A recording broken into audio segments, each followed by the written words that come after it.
What's up, guys? Welcome to part 11 of Building Imperial Shipyards in LEGO.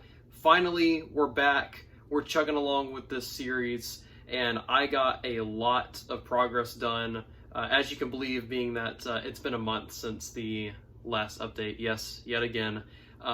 So it's given me a lot of time to build, so I have gotten a lot of progress done with the actual mock, so it's not like I haven't done anything. So today in this video, we're finally getting into the airfield that I've talked so much about throughout the entire series.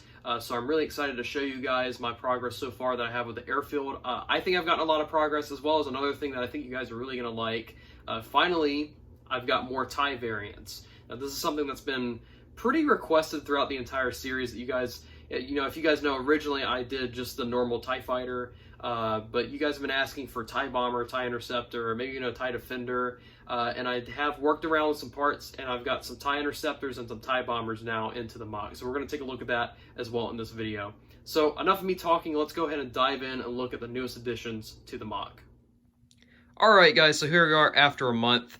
As you guys know, in the last video, this entire table is cleaned off, and now it's back messy again. So this is definitely looking like a typical mock project, if you will. So right off the bat, you can already notice some new additions. If we zoom in back there, you can see that I did add in that command center that I talked about in the last part. So we're going to take a closer look at that in a second. But you can also see some of the airfield, as well as a structure back there that I'm going to talk about in a moment, and then also the line of TIE fighters, which I'm really excited to show you guys. It's going to be a little tricky to kind of finagle looking at what I've added, but the last part, we were about right here, and I kind of capped it off at that point, and then I just pretty much, since then, I extended this up, and then pretty much just topped off and completed this entire wall. And this is the command center that I was talking about. You can see at the end back there, there is kind of a slope detail, I guess. I wanted to make it look like, it naturally ended off, and I'll probably do the same thing once this runs along here. I'll probably do like some slope detail. So this wall is going to extend out, and it's going to have the command center extended out. This is a pretty big window, though. It's 4 studs high. It is a micro scale, so I mean, it's really not that big. But if you were to take it into like minifigure scale consideration, it's actually a pretty big window. If you ever go into like one of those airport terminals or whatever, and you're waiting to board on your flight, you can see the windows looking at your plane that you're about to board. Those windows are pretty massive if you guys have ever been at that point in an airport.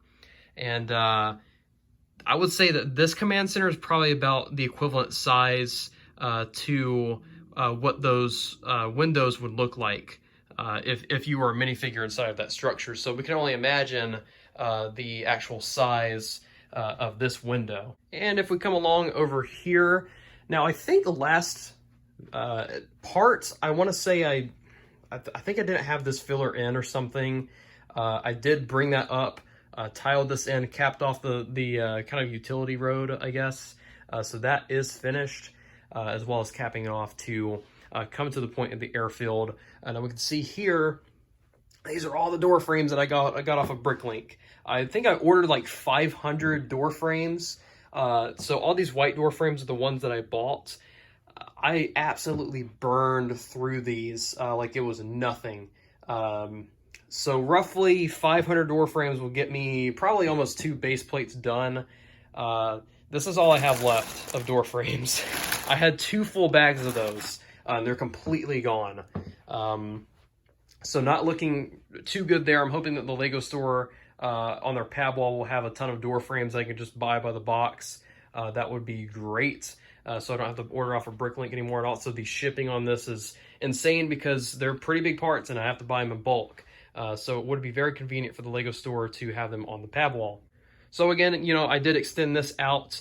This is finished. I have to do the dark bluish gray wall right here that goes around to kind of cover up the filler. I'm almost thinking about just not covering this part up because, I mean, now at this point, I mean, Brick Fair, Virginia isn't happening, if you guys know, and this was originally planned to go to Brick Fair, Virginia. So this mock is more than likely not going to go to convention, which is really sad because I was really excited to show this to the public, to the world, if you will. at a LEGO convention, especially at a convention at the size of Brick Fair, Virginia. And unfortunately, that's not happening now because of the pandemic. So I don't know. I might just cover this filler in and then just leave this open just to save on parts, because I think at this point it just doesn't really matter anymore. I know that I was separating these base plates where I could easily, like, you know, move them around and detach them. So it could be, this mod could be easily to transport. And at this point, when I heard that, you know, Virginia was canceled, I was like, oh, well, I guess I'll just start connecting them now, because it doesn't really matter anymore. So it is an unfortunate thing, but anyways, back to showing you guys the additions and not that depressing stuff. The airfield, the runway strip. Believe it or not, yes, Star Wars does have runway strips in them. I know a friend of mine, Jay the Doctor, was actually asking some questions about that. You know, is runway strips an actual thing in Star Wars? And yes, they are actually. What purpose they actually serve, I have no clue. I don't know if they're for taxiways to move, you know, fighters or ships around, or if it's just for crash landings only or something. I have no clue whatsoever, because there's not really a ship in Star Wars that takes off like an airplane. So I don't know. I've always been curious about that. If you guys know the actual origin, I guess, or the meaning behind runway strips in Star Wars, you know, comment them down below, because I've always been curious about that. I know that we've seen a runway strip in Revenge of the Sith as well as Rebels, and they've had like TIE fighters on them and stuff, so I don't know.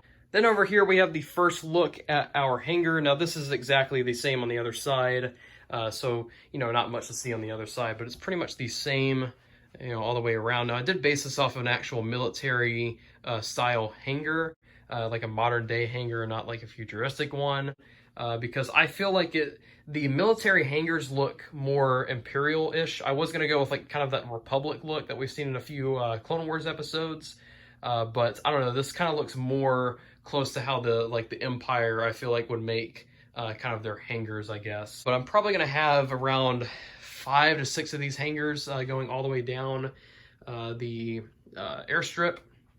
And I'll probably have like the fueling stations or something like that in between each hangar.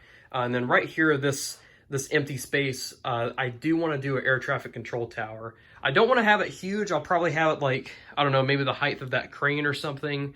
I don't want to have it too tall, but I definitely want to have some sort of like air traffic control tower. I think that'd be kind of cool. And then the next thing is the new TIE fighter variation. So this is the TIE bomber that I came up with. I was just kind of messing around with some parts. I do like how that came out. Actually, it does kind of give off the vibe of a TIE bomber. So they're kind of lined up.